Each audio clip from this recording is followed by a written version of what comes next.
consider for a moment someone in your life or who you've read about whose faith you have admired.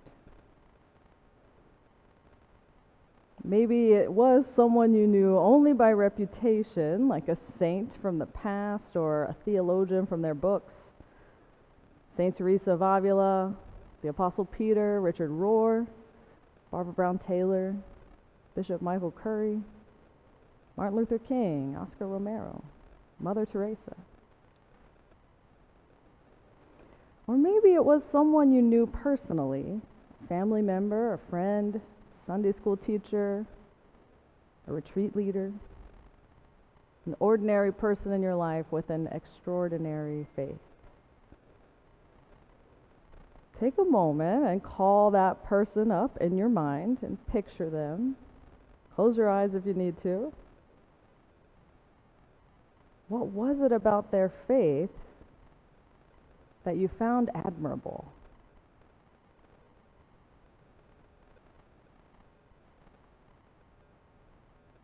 What was it that struck you as special about their faith?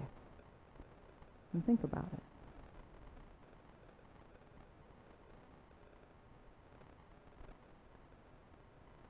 So once you have that person in mind and you're thinking about why their faith struck you as impressive in some way, now answer me this. Did that person ever express any doubt?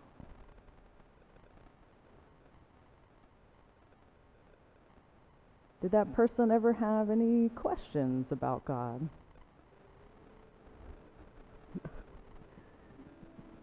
It's God calling. It's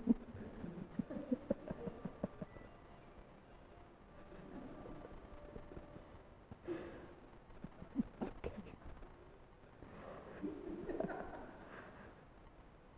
I ask because for me personally, no.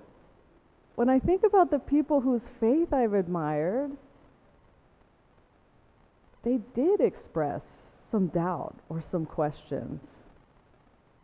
Some of the wisest sages and saints of our history have had dark moments in their faith.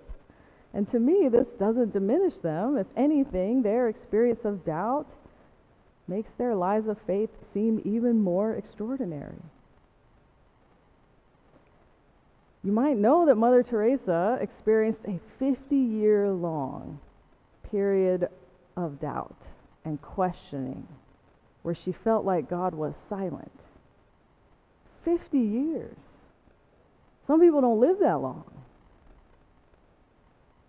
And when you think about what she did with her life, how she lived and who she helped, even while she was experiencing this dark night of the soul, I think it makes her life even more impressive. Martin Luther King once preached a sermon in Montgomery, Alabama, where he said, "There are times I get despondent and wonder if it is worth it. But then something says to me deep down that God is able, and you need not worry. And when I was preparing for today's sermon, always it is John the Baptist, and I'm wondering what is something new I can learn about him this year. One little detail from our reading today stood out. And it's really buried in there. John the Baptist doesn't really have any lines in this passage.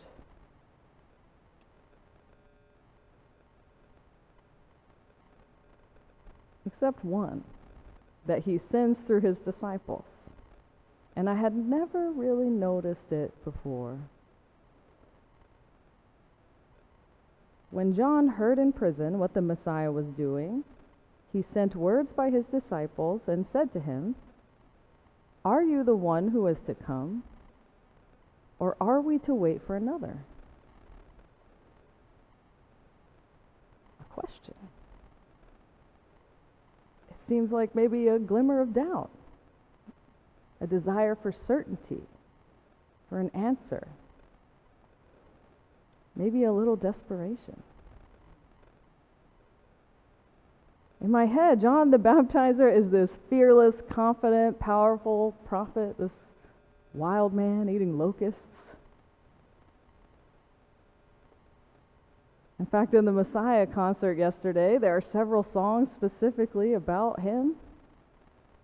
The tenor soloist gets these lines: "The voice of him that crieth in the wilderness, prepare ye the way of the Lord." That's John. But at the end of the day, he is also still human.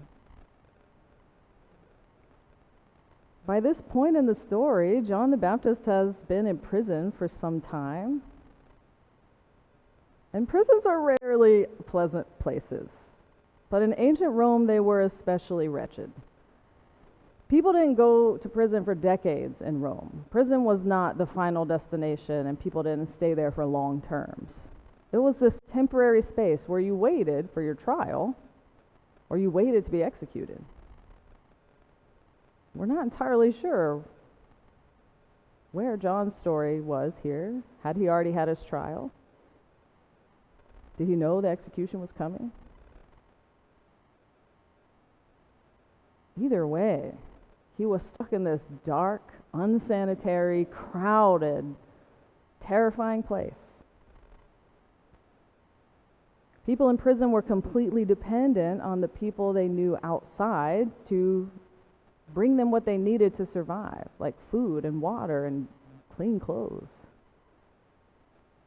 So John's disciples had to show up and do this for him. Bring him news of what was going on, bring him water. Let him know maybe what Jesus was getting up to. But then they would leave again, and John would still be trapped in that horrible place with nothing to do except listen to the cries of his fellow prisoners or be stuck in his own head. No wonder he had questions. No wonder he wanted to know for sure if he'd gotten it right, if he'd understood God's message correctly. No wonder he really wanted to know if Jesus truly was the Messiah.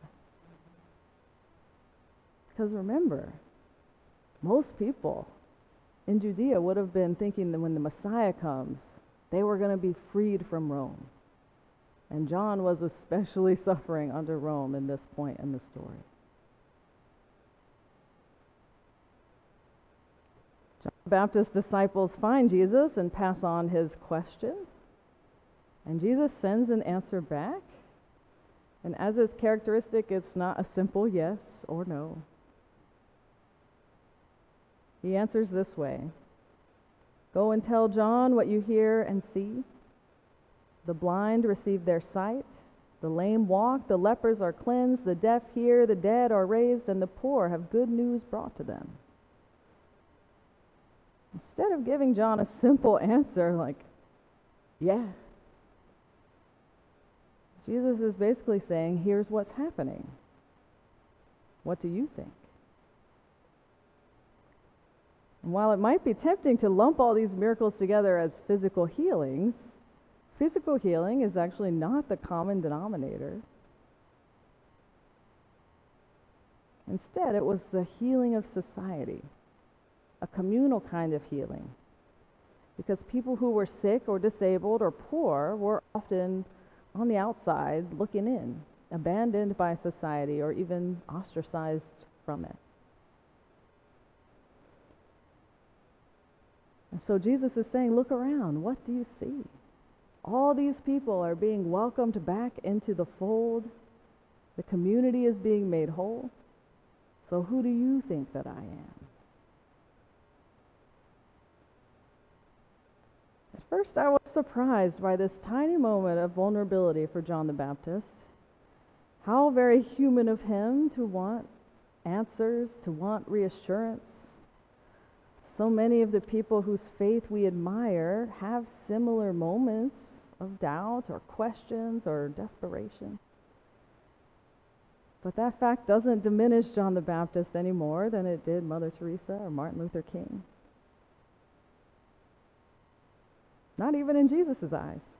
After sending John's disciples away with the message, Jesus then turns to everyone else in the crowd and says, "Truly I tell you, among those born of women, no one has arisen greater than John the Baptist." What an answer. What a thing to be said about you by Jesus.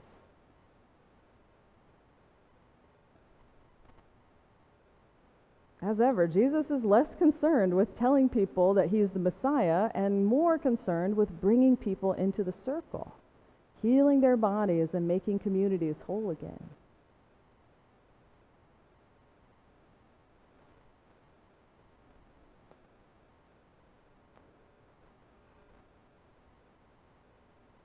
So I think it's important for us to remember, based on what we see in John the Baptist, that there's nothing wrong with questions. There's nothing shameful about feeling doubt, especially when circumstances are difficult. What could be more human than to wonder, where are you, God, when terrible things are happening? When we have 2 different mass shootings listed in our prayers of the people? What could be more normal than to wonder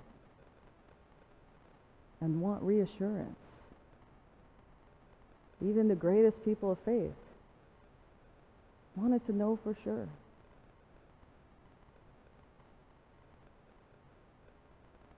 God, am I doing this right? Are you really here? Are you really listening? Are you still moving in the world? And if you have found yourself in this mindset, you're in pretty good company. Company with John the Baptist, Martin Luther King, Mother Teresa.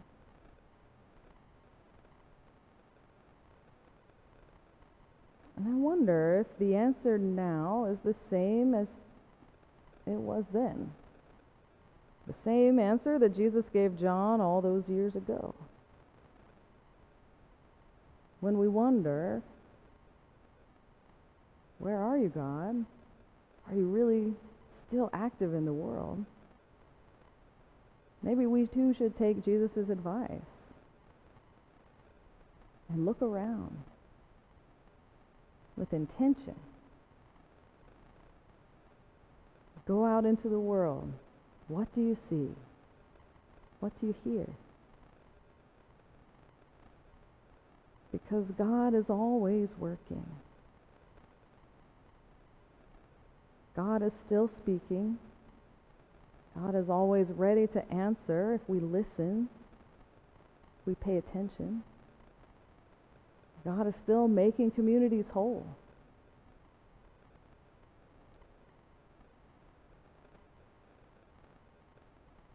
And as always, we are called to join in. If you go out and look around and wonder, are people being healed? Are communities being made whole? Are the walls that divide us coming down? Is good news coming to the poor? And if your immediate thought is, I'm not sure I see that happening, then the answer might be, it's time to get to work.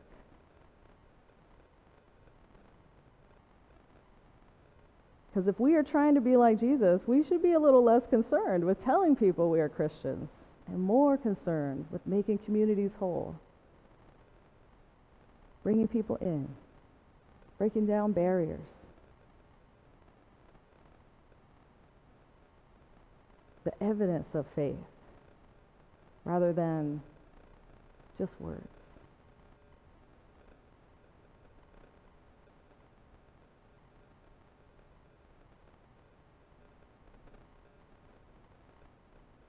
So let's take a lesson from John the Baptist. And even when we find ourselves in troubling times, remember it's okay to ask God for answers. And to know if you listen closely, God will provide them.